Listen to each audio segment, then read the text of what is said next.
할렐루야. 우리 옆정도와 함께 주님의 기쁨을 누리며 살아갑시다. 인사 나눕니다. 성도 여러분, 하나님의 은혜 가운데 6월을 맞이해서 주님만 믿고 의지하고 살아감으로 우리 주님이 주시는 사랑과 평안과 기쁨이 여러분 삶 속에 충만하기를 주님의 이름으로 축원합니다. 우리는 평생에 얼마나 많은 기쁨을 누리고 살고 있는 것일까? 많은 사람들이 생각하기를 한 몇 년 정도는 이 기쁨을 누리며 살아가고 있지 않나라고 생각하지만은 대부분의 연구가들이 연구한 것을 보면 2달이 채 지나지 않는다고 합니다. 모세는 시편 90편에서 우리의 인생을 이렇게 말을 했지요. 우리 연수가 70이고 강건함은 80일지라도 그 연수의 자랑은 수고와 슬픔이요 신속히 가니 우리가 날아가나이다 라고 말을 했습니다. 7, 80년 동안 기쁨과 즐거움이 많을 것 같지만 결코 그렇지 않다는 거예요. 오히려 수고와 슬픔이 많은 것이 우리의 인생이다 라고 모세는 우리에게 말씀을 했습니다. 저 사람은 많은 것을 가지고 있으니 기쁘고 행복할 것이라고 생각을 합니다. 저 사람은 많은 걸 누리고 있으니 삶이 즐거울 것이라 생각하고 있지만은 그렇지 않다는 것이 바로 성경의 말씀입니다. 이 사실을 알았던 우리 선조들도 이렇게 말을 했죠. 천석구는 천가지 걱정이요 만석구는 만가지 걱정이라. 그렇습니다. 있으면 있는 대로 걱정이고 없으면 없은 대로 없는 대로 걱정인 것이 우리의 인생입니다. 그래서 우리의 삶이 기쁘고 즐겁고 행복할 것 같지만은 수고와 슬픔과 눈물과 탄식이 끊어지지 않는 것이 우리의 인생사다라고 얘기를 하고 있습니다. 요즘 여러분들이 기쁘게 하는 것이 무엇이 있습니까? 아마 자녀들을 두신 분들은 자녀들이 성장하는 것, 자녀들이 또 재롱을 떠는 것, 이런 걸 보면서 기뻐할 것입니다. 손자들이 있는 분들은 손자들이 얼마나 기쁘고 즐겁습니까? 그 재미로 살 수도 있습니다. 어떤 분들은 꼭 갖고 싶은 물건을 그동안 모아놨다가 사는 것을 통해서 기쁨을 얻을 수도 있습니다. 어떤 분들은 코로나로 인해서 해외 나가지 못하지만 시간을 내서 가족들끼리 함께 한적한 곳에 가서 여행을 하면서 마음을 쉬면서 기뻐하고 즐거워할 수가 있습니다. 하지만 대부분의 사람들은 코로나 역병으로 인해서 기뻐할 일이 별로 없는 것이 요즘에 우리의 모습이라고 생각이 됩니다. 오히려 코로나에 감염될까 조심조심하고 불안한 것이 우리의 삶의 모습이고 또 백신을 맞는다 할지라도 또 이것이 큰 질병이 되지 않겠는가라는 불안과 걱정이 우리 마음을 엄습하고 있는 것이 요즘의 모습입니다. 그러나 그럼에도 불구하고 우리 믿는 사람들은 우리 구주 예수님을 믿고 의지하며 걱정, 근심, 불안에서 벗어나야 될 줄로 믿습니다. 왜냐하면 우리도 예수 그리스도는 우리들에게 기쁨을 주시는 분이기 때문에 그렇습니다. 누구는 예수님을 믿고 의지하면 그리고 간구하면 세상 모든 근심과 걱정과 염려와 불안에서 벗어날 수가 있습니다. 뿐만 아니라 예수님과 함께 동행하면 죄와 죽음을 넘어서 기쁨과 평안을 누리는데 세상에 알 수 없는 기쁨과 평안을 누릴 수 있는 복을 받기 때문에 그렇습니다. 예수님 오늘 포도나무 비유를 통해서 주님이 주시는 기쁨과 은혜를 어떻게 얻을 수 있는지에 대해서 그 비밀을 알려주고 있습니다. 5절에서 예수님이 이렇게 말씀했죠. 나는 포도나무에 너희는 가지라. 그가 내 안에 내가 그 안에 거하면 사람이 열매를 많이 맺으리라 그랬습니다. 예수님 안에 거하는 것, 그것이 은혜 받는 비결이다 이렇게 말씀했지요. 7절에서 또 이렇게 말씀했습니다. 너희가 내 안에 거하고 내 말이 너희 안에 거하면 무엇인지 원하는 대로 구하라 그리하면 이루리라. 우리의 모든 소원들은 어떻게 이루어지느냐? 예수님 안에서 하나가 되어서 동행할 때에, 그 말씀 따라 살아갈 때에 원하는 대로 이루어질 것이다. 근심 있는 사람 그 근심이 사라질 것이고, 걱정 있는 사람 걱정이 사라질 것이고, 불안한 사람 불안한 것이 사라지고 평안이 오게 될 것이고, 마음에 범미 있는 사람 그 또한 사라질 것이라고 말씀하고 있는 것입니다. 그렇습니다. 포도나무가 가지에서 떨어질 수 없듯이 우리들도 예수님과 하나 되어 동행하며 사랑 안에 거하며 살아갈 때에 주님이 주시는 은혜와 복을 누릴 수 있다는 겁니다. 우리가 주님을 믿고 의지하면서 사랑 안에 거하면서 살아갈 때 주시는 열매가 무엇일까? 오늘 말씀을 통해서는 기쁨이다 이렇게 말씀해 주고 있습니다. 세상에 알 수도 없고 줄 수도 없는 충만한 기쁨의 열매를 맺을 수 있다는 겁니다. 그리고 주님의 제자가 되는 복을 누릴 수 있는 것이죠. 그렇기 때문에 아무리 힘들고 어려운 상황이라도 주 예수 그리스도 믿고 의지하면 모든 어려움 속에서도, 모든 불안과 염려 속에서도 낭망하지 않고 우리 믿음으로 이겨나갈 수가 있는 겁니다. 지금 우리가 겪고 있는 코로나 역경은 그 옛날의 패스트, 중세시대 때 휩쓸었던 패스트에 비교하면 아무것도 아니죠. 이 성경이 쓰여질 때 환난과 핍박에 비교하면 비교할 것이 안 됩니다. 그럼에도 불구하고 그 시대 사람들은 오직 우리 주 하나님, 우리 주 예수 그리스도가 주는 기쁨을 누리며 살았다는 겁니다. 성도 여러분, 오늘 주님이 주시는 생명의 말씀을 듣고 주님과 하나 되어 동행하고 사랑 안에 거하며 살아가므로 주님이 주시는 충만한 기쁨을 얻고 제자가 되는 열매를 맺는 믿음의 종들 되시기를 주님의 이름으로 축원합니다. 오늘 구주 예수 믿고 의지하고 동행하며 사랑 안에 거할 때에 어떤 기쁨과 은혜를 누릴 수 있는지 우리에게 말씀해 주고 있습니다. 먼저 예수님은 우리 삶에 충만한 기쁨과 행복을 주신다는 겁니다. 예수님은 탄생하실 때부터 모든 사람들에게 기쁨을 주신 분입니다. 천사로부터 구주 탄생의 소식을 들은 목자들, 큰 기쁨의 소식을 듣고 찾아가 경배하고 난 뒤에 그대의 삶이 기쁨으로 찬양으로 가득 찬 삶을 살았다는 겁니다. 동방에서 큰 별빛을 보고 찾아온 동방박사들, 그들은 별빛을 보고 즐거워하면서 그 먼 길 오고 갔지요. 근데 예수님 만나고 경배하고 난 다음에 기쁨으로 돌아가서 자기가 살던 곳에 교회를 짓고 예수 그리스도 섬기며 살았다는 겁니다. 지금도 그 흔적이 이란에 남아 있습니다. 동방박사 마을이 있어요. 이란이라는 정부가 마호메트를 믿지만은 그 마을의 교회는 파괴하지 않습니다. 왜? 성경에 나온 대로 이 박사들이 예수님을 경배하고 왔기 때문에 그대로 놔두고 있는 거예요. 기쁨으로 지금까지 누리고 있는 사람들이 이 사람들입니다. 성전에서 아기 예수님 만났던 사람이 있죠. 시몬이라는 나이 많은 사람과 안나라고 하는 선지자는 예수님을 안아보고 만나보고 큰 기쁨과 즐거움으로 삶을 살았다는 거예요.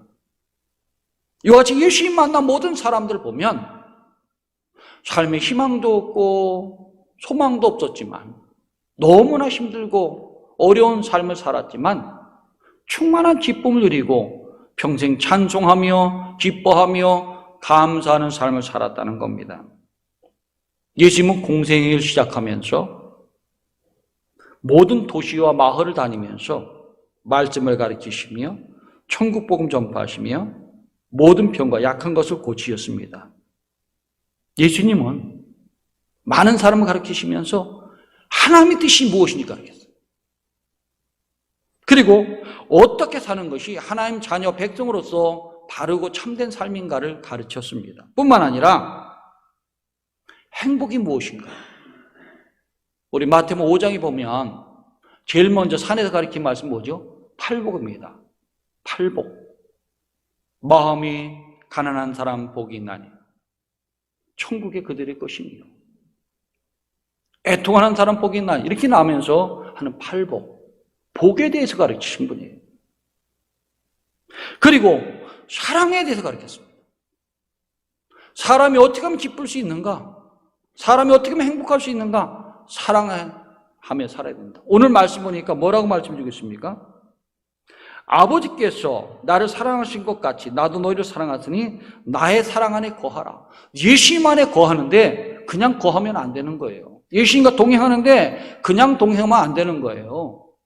주님이 했던 사랑을 그대로 받아서 사랑할 줄 알아야 되는 거예요. 예수님 무슨 사랑을 얘기했습니까? 내 이웃을 사랑하라. 하나님 아버지 사랑하라 말씀했습니다. 너희는 마음과 뜻과 힘을 다하여 주 너희 여호와 하나님을 사랑하라. 첫 번째 계명이요. 둘째는 이것이니 네 이웃을 네 몸같이 사랑하라. 사랑 안에 거할 때 기쁨이 있고 행복이 있다는 것을 가르쳤습니다. 그리고 용서를 가르치고 자비에 긍휼에 대해서 말씀하셨죠. 화평에 대해 가르쳤습니다. 이게 하나님 나라예요. 하나님 나라는 무엇으로 이루어지는가? 사랑으로 이루어진다. 하나님 나라는 평화로 이루어지는 나라다. 그 당시에는 세상에 소망이 없었어요. 강대국이 횡포로 인해서 억압받고 빼앗김을 당하고 고난당했기 때문에 평등이라는 게 있을 수 없었고 모든 걸 수탈당하는 그런 현실이었어요. 그런데 예수님 만들어간 사랑의 공동체는 사랑하며 나누는 공동체가 된 거예요. 사랑하며 돌봐주며 나누며 화평을 말하는 복된 나라가 하나님 나라가 시작이 된 겁니다. 이것을 통해서 사람이 기뻐할 수 있는 거예요. 많은 사람들이 예수님께로 왔습니다. 우리 마태, 마가, 누가, 요한복음도 보면 수많은 사람이 따라다니잖아요. 어떤 때는 4,000명, 어떤 때는 5,000명, 어떤 때는 몇만 명이 따라 붙습니다. 왜 이렇게 사람들이 따라다닐까요? 무엇이 있어서? 예수님께는 기쁨이 있다는 거예요. 예수 믿으면 행복해지는 거예요. 예수 믿으면 구원과 영생이 있다는 거예요.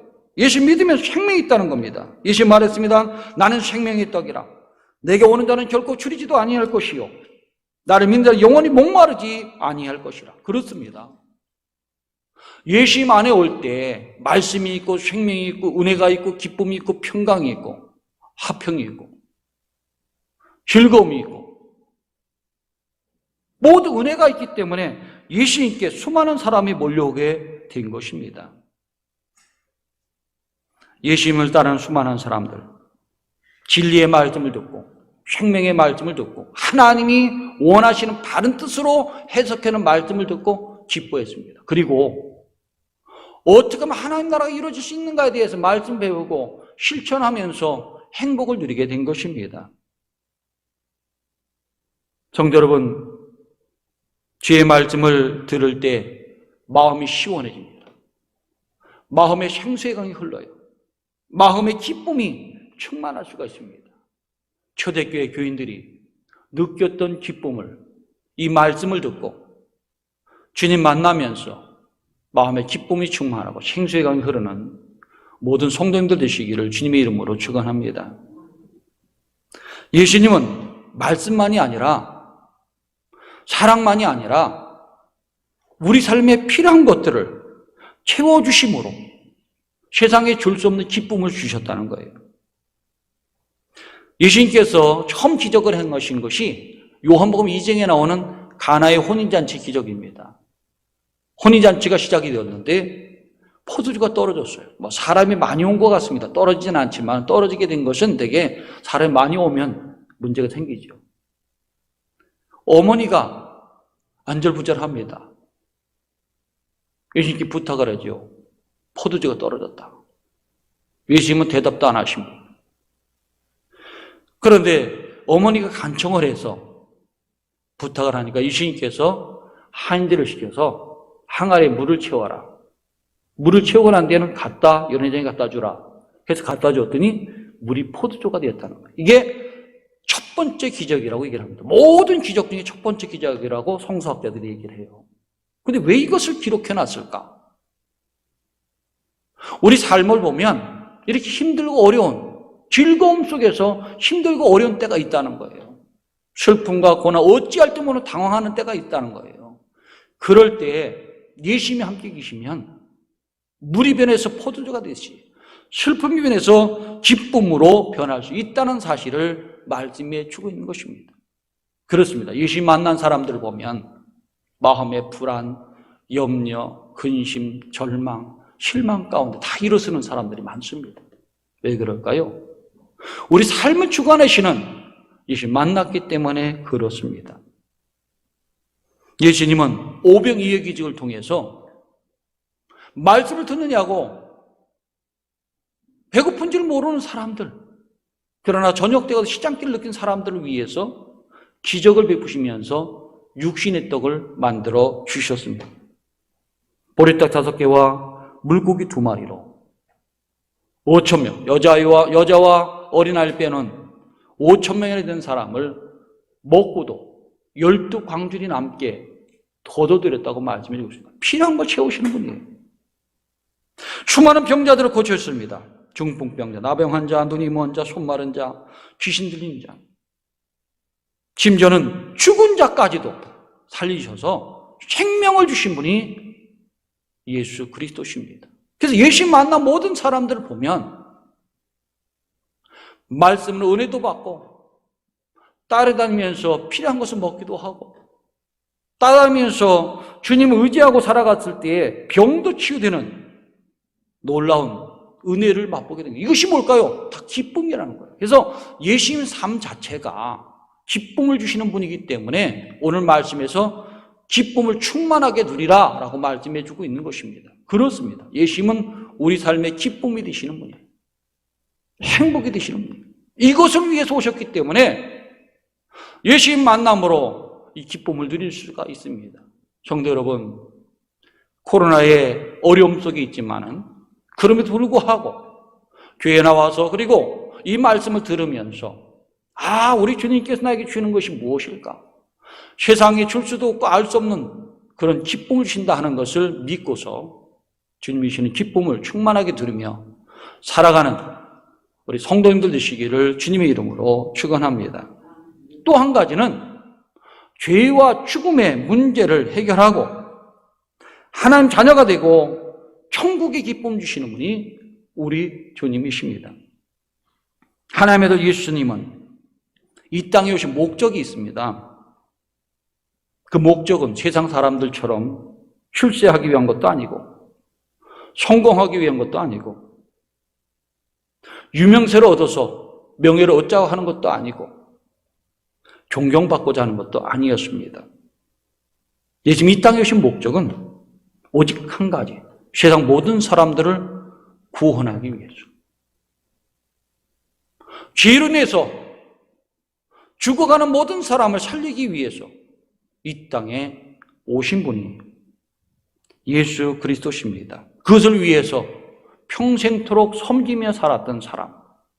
그래서 예수님 말하죠. 나는 섬김을 받으러 온 것이 아니라 섬기러 왔노라. 종이 되어서 낮은 자가 되어서 평생토록 모든 사람을 섬기며 살았던 사람이 예수 그리스도십니다. 사람들 중에는 내가 무슨 죄가 있느냐, 나는 비교적 깨끗하고 정직하다 라고 말하는 사람들이 많이 있습니다. 그런데 털어서 먼지 안 나는 사람 없듯이 깨끗한 사람 없습니다. 죄 없는 사람 없어요. 흠 없는 사람이 없는 것이 우리가 알고 있는 사실입니다. 바울은 로마서 3장 10절에서 말하지요. 의인 없나니 하나도 없으며 깨닫는 자도 없고 하나님 찾는 자도 없고 다 치우쳐 무익한 자가 되고 선을 행한 자가 없나니 하나도 없다. 그렇습니다. 다 깨끗한 것 같지만 그렇지 못한 것이 우리 인생입니다. 그러면 죄를 지은 사람은 어떻게 되는 것일까? 구약에서는 죄 지은 자는 다 징벌을 받을 것이라 했어요. 근데 우리가 얼마나 많은 죄를 지었는지 알지 못합니다. 어떤 사람이 수도원에서 제자들 가르칩니다. 한 번은 큰 돌을 갖고 오라 그랬어요. 한 2개만 갖고 와라 그랬어요. 제자들이 다 2개를 갖고 왔어요. 갖다 놓으라고 그랬습니다. 그 다음에는 작은 돌을 갖고 오라 그랬어요. 한 바구니씩 갖고 오라 그랬습니다. 한 바구니씩 갖고 왔어요. 그 자리에 갖다 놓으라고 했습니다. 제자들이 말합니다. 아니, 그걸 어떻게 할 수 있겠습니까? 어디서 어떻게 갖고 오니 그걸 다 어떻게 하지? 왜냐면 많이 갖고 왔으니까 모르잖아요. 그래서 이 스승은 말했습니다. 그렇다. 사람은 큰 죄는 기억하고 있어도 작은 죄는 기억하지 못하는 거다. 말이 실수한 것, 행동 잘못한 것, 내가 알지 못하게 죄를 지은 것 다 알지 못한다. 그래서 회개해야 된다라고 가르쳤다고 합니다. 그렇습니다. 우리 자신을 보면 깨끗한 것 같지만 그렇진 않아요. 내 편에서 보면 깨끗한 것 같아요. 내 하나님 편에서 볼 때는 그렇지 않다는 겁니다. 그러면 죄를 지은 사람은 죽을 수밖에 없는 거 아니겠습니까? 심판받을 수밖에 없는 거예요. 멸망받을 수밖에 없는 겁니다. 그래서 인생이 슬프고 고달프고 힘들고 어렵고 한 것입니다. 그런데 예수님은 그 죄인들을 부르러 왔다는 거예요. 예수님은 마태복음 9장 13절에 이렇게 말합니다. 너희는 가서 내가 긍휼을 원하고 제사를 원하지 아니하노라 하신 뜻이 무엇인지 배우라. 나는 의인을 부르러 온 것이 아니라 죄인을 부르러 왔노라 하시니라. 예수님이 오신 것은 죄인 부르러 오셨어요. 이 죄인이 누굴까요? 하나님 앞에서 나는 부족한 사람입니다. 나는 죄를 지은 사람입니다. 깨닫고 엎드린 자들이에요. 예수님 말씀을 듣고 그렇구나 내가 회개해야 되겠구나 라고 깨달은 사람들이에요. 그 모든 사람들 어떤 죄가 있다 할지라도 다 용서해 주기 위해서 이 땅에 오신 분이 예수 그리스도십니다. 그 모든 사람을 죄에서 씻어주기 위해서 해방시키기 위해서 예수님은 십자가의 길을 간 거예요. 십자가에서 흘린 그 피로 그 보혈로 우리의 죄가 씻어지고 깨끗해지고 의로워지고 거룩해지는 은혜를 우리가 잊게 된 것입니다. 그렇습니다. 예수님 피로 깨끗해 씻어지고 의로운 사람이 될 수가 있습니다. 그리고 다시 살아나는 복을 누릴 수가 있는 거예요. 요한복음 6장 54절에서 말합니다. 내 살을 먹고 내 피를 마시는 자는 영생 가지고 마지막 날에 내가 그를 다시 살리리니 내 살을 먹고 내 피를 마신 자는 내 안에 거하고 나도 그 안에 거하느니라. 그렇습니다. 예수님의 살과 피, 우리를 위해서 흘리신 보혈과 그 몸이 우리를 살리는 것이 되는 거예요. 에베소 2장 13절에 이렇게 말하죠. 전에는 멀리 있던 너희가 그리스도 안에서 그리스도의 피로 가까워졌느니라. 하나님과 가까워질 수 있는 비결, 하나님과 가까워져 갈 수 있는 비결이 뭘까? 예수 그리스도의 피로 씻겨지는 거예요. 그것은 그냥 주시는 거 아니겠습니까? 거저 주시는 거예요. 믿기만 하면 주시는 거예요. 그 은혜를 받았기 때문에 기뻐하는 겁니다. 사도 바울도 기뻐했던 이유가 뭐겠습니까? 나 같은 죄인 살리신 주님 아니겠습니까? 예수님 핍박했던 사울이지만 그냥 용서받은 거예요. 그리고 이방인의 사도가 되는 제자가 되는 복을 누리게 된 겁니다. 평생 그 은혜 갖기 위해서 기뻐하면서 헌신한 삶이 사도 바울의 삶입니다. 요한복음 5장 24절에 이렇게 말하죠. 내가 진실로 진실로 너희에게 이르노니 내 말을 듣고 또 나 보내신 이 믿는 자는 영생을 얻고 심판에 이르지 아니하니 사망에서 생명으로 옮겼느니라. 그렇습니다. 믿는 자들은 사망의 생명으로 옮겨지는 복을 누리게 되는 거예요. 이것이 은혜요, 기쁨이라는 겁니다. 하나님의 아들 예수 그리스도를 믿는 사람은 하나님 자녀가 되고 영생을 가진 존재가 되고 천국 백성이 되는 겁니다. 이것이 가장 큰 기쁨이에요. 그 초대기 어려웠던 사람들, 캐타콤에서 저 갑바도키아에서 혹 다른 나라에서 모든 캐타콤에서 숨어 사는 사람들, 무엇이 기쁨이었을까? 나는 천국 백성이라는 거죠. 나는 죽어도 살 수 있는 소망이 있는 사람이라는 것이 삶을 기쁘게 했다는 겁니다. 누가복음 10장에 보면 예수님께서 70명의 제자를 파송하세요. 둘씩 짝 띄어서 예수님이 전도를 내보냅니다. 그래서 말씀을 전하고 많은 사람을 주께 돌아오게 하라 하는 권능을 주셨어요. 그래서 70인이 예수님 말씀에 순종해서 나갔습니다. 놀라운 일이 벌어졌어요.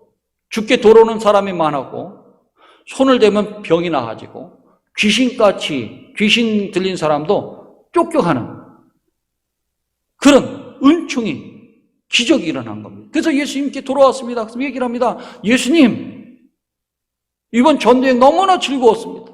너무나 기쁘고 감사했습니다. 가는데 주께 돌아오는 사람이 많고 손을 얹으면 병이 났고 그리고 귀신까지 쫓겨갔습니다. 이때 예수님이 뭐라고 말씀했습니까? 그래, 내가 다 봤다. 악한 공들이 떨어지는 것을 내가 봤다. 그런데 귀신인들이 너에게 항복하는 것을 기뻐하지 말고 너 이름이 하나님 나라에 기록된 것을 기뻐하라 그랬습니다. 능력은 있다가도 없어지는 거예요. 재물도 있다가도 없어지는 거예요. 건강도 있다가도 없어지는 거예요. 우리 인생도 안개와 같이 아침 이슬과 같이 있다가 없어지는 거예요. 그런데 하나 남아있는 것이 뭐겠습니까? 영원한 것이 하나님 자녀가 되었다는 것, 하나님 백성이 되었다는 것, 예수 믿음으로 생명을 얻게 되었다는 것, 그리고 우리 이름이 천국에 기록되어 있다는 것, 그걸 기뻐하라고 하는 거예요. 예수님 이 말씀을 통해서 믿는 우리들이 기뻐할 것이 무엇인가 분명하게 말씀해 줬죠. 우리들이 기뻐할 것은 우리의 생명이 하나님께 있고 우리 이름이 하나님 나라에 기록되어 있다는 거예요. 세상 사람들은 세상 속에서 유명해지는 걸 원해요. 자신의 이름이 뛰어나기를 원하고 있습니다. 사람들에게 칭찬받고 존경받는 게 원하고 있어요. 모든 걸 가지면서 가진 자로서 이름을 날리기를 원합니다. 그런데 예수 믿는 사람들은 하나님 자녀가 됐다는 것, 한 가지. 천국 시민권을 가졌다는 것, 천국 백성으로 내가 천국에 간다는 이 한 가지. 한 가지가 기쁘게 한다는 것. 나이가 들어도 모든 걸 다 잃어도 상관이 없어요. 나중에 죽게 되면, 죽을 때 되면 모든 걸 다 잃게 돼요. 건강도 잃죠. 재산도 다 필요 없지요. 가진 지식 다 없어지지요. 근데 한 가지가 남아 있습니다. 그것이 바로 천국 백성, 하나님 자녀라는 거예요. 그 한 가지가 우리를 기쁘게 하는 거예요. 영원토록 기쁘게 하는 거예요. 죽음 앞에 두려워하지 않게 하는 거예요. 그 신앙으로 초대교인들이 살았다는 거예요. 믿음의 선배들이 살았다는 겁니다. 이것을 예수님께서 말씀하고 있는 거예요. 내 안에 거하되 사랑 안에 거하라. 하나님 사랑하고 이웃 사랑하며 살아라. 그러면 너의 기쁨이 충만할 것이다. 성도 여러분, 우리들이 세상을 살면서 기뻐할 것이 많이 있습니다. 그런데 그 기쁨은 잠깐이에요. 또 영원한 기쁨은 뭘까? 충만한 기쁨은 뭘까? 우리 주님이 주시는 겁니다. 말씀을 통해서 필요한 걸 채워주시면서 소원을 들어주시면서 주시는 건데 어느 때 주십니까? 주 안에 있을 때, 내가 그 안에 그가 내 안에 있으면 하고 주님과 연합이 될 때, 그리고 사랑의 말씀을 실천하며 살아갈 때 주어집니다. 구원도 주어지고 은혜도 주어지고 천국도 주어집니다. 그리고 천국에 우리 이름이 기록되어서 구원받는 역사가 있게 됩니다. 이제 우리뿐만 아니라 내 자녀 손주들을 위해서 기도합시다. 나뿐만 아니라 내 자녀 손주들이 믿음 안에 살면서 참 기쁨을 누릴 수 있도록, 영원히 없어지지 않는 기쁨을 누릴 수 있도록, 충만한 기쁨을 살 수 있도록 위해서 기도한다면 나뿐만 아니라 우리 모든 가족들이 이런 모든 어려움을 이겨내고 그 가운데 기뻐하며 감사하며 살 수가 있습니다. 그런 신앙 갖고 살아가는 우리 성도님들 되시기를 주님의 이름으로 축원합니다. 기도드리겠습니다. 하나님 아버지 감사드립니다. 부족한 저희들을 이전에 불러주셔서 하나님 은혜의 말씀으로 채워주시고 주님이시는 참 기쁨이 무엇인지, 충만한 기쁨이 무엇인지 알 수 있도록 인도하심을 감사드립니다. 모든 것을 주시는 기쁨의 근원 되신 하나님을 통해서, 예수님을 통해서 주님이시는 기쁨을 누리게 하시고 특별히 천국 백성으로서 살아가며 세상에 알 수 없는 기쁨과 빼앗을 수 없는 즐거움을 누리며 살아가는 복된 삶이 되게 하시되 우리뿐만 아니라 모든 자녀 손들이 같은 믿음 갖고 살아가는 복된 삶이 되게 하여 주옵소서. 예수님 이름 받들어 기도드리옵나이다. 아멘.